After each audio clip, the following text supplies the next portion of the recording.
તળાજા તાલુકાના બોરડી ગામે ખેડૂતોના ઊભા પાકમાં ગેસની પાઇપલાઇન નાખવાનું શરૂ કરવામાં આવતા બોરડા બોરડીના ખેડૂતો તળાજા દોડી ગયા। બોરડા બોરડી ગામના ખેડૂતોમાં રોષ આક્રોશ। જ્યાં કામ ચાલુ છે ત્યાં પોલીસનો કાફલો બંદોબસ્ત ગોઠવી દેવાયો હોવાના અહેવાલ।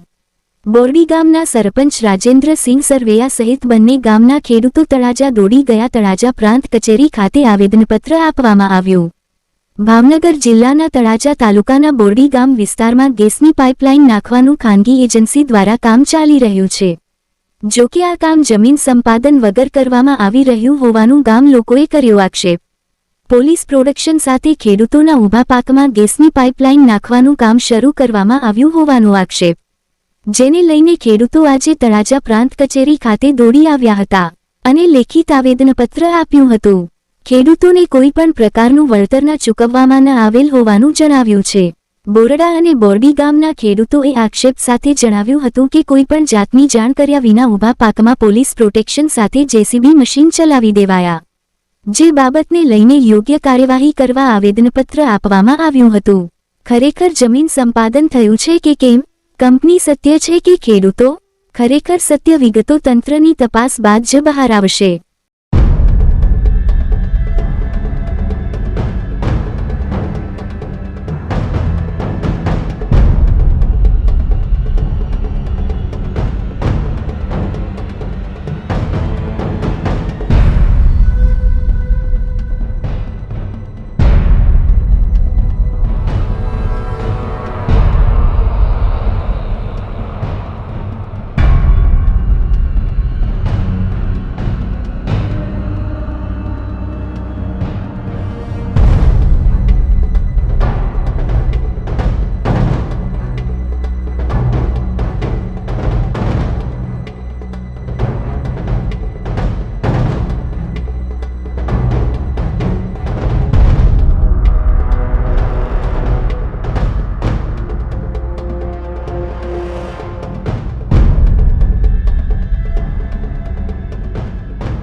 રાજુસિંહ સરવૈયા બોરડી. ખેડૂતના ઊભા પાકની અંદર જીસીબી કંપનીવાળાએ ચલાવ્યું છે અને નુકસાન કર્યું છે. એ માટે એને કીધું હતું કે ભાઈ તમે આ બધું લેવાઈ જાય પછી એને પેલું કરો, અને કાં વળતર આપીને અત્યારે કોઈ પ્રકારનું વળતર આપ્યું નથી. એ વળતર આપ્યા વગરનું જીસીબી આપે છે. તમને માહિતી શું આપી હતી? એને કાંઈ માહિતી નથી આપી, તો કોઈ પ્રકારની દીધી. લેખિતમાં કહેવાનું કીધું, અમે લેખિતમાં આપો, વળતર આપવાનું ખેડૂતને. વળતર આપે પછી અમે એને કીધું પછી ચલાવો એમ. મારું નામ રવિન્દ્રસિંહ અજીતસિંહ ગોહિલ છે. અમે તળાજા તાલુકાના બોરડી ગામના ખેડૂત ખાતેદાર છીએ.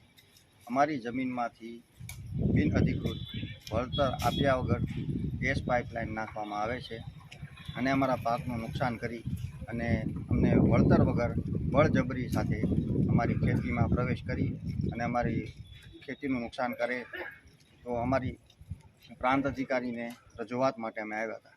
સાહેબે બાહેધરી આપી કે તમને વળતર મળે અને તમને પાકનું યોગ્ય વળતર મળે પછી તમે એને કામ કરવા આપો.